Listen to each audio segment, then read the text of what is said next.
طبعا احنا عارفين ومتفقين ان العروسة الفرفوشة رزق، والعريس الفرفوش رزق، والزوج والزوجة الفرافيش رزق برضه، صح ولا ايه؟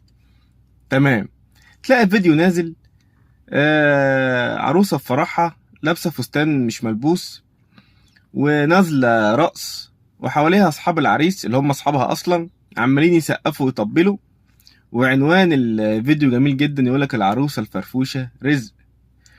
وتلاقي فيديو تاني نازل، زوج او برضو عريس يعني قبل فرحه، مع عروسته، وممنوع يخش الأوضة عشان المصور جوه ولا اللي بيعمل لها شعرها جوه.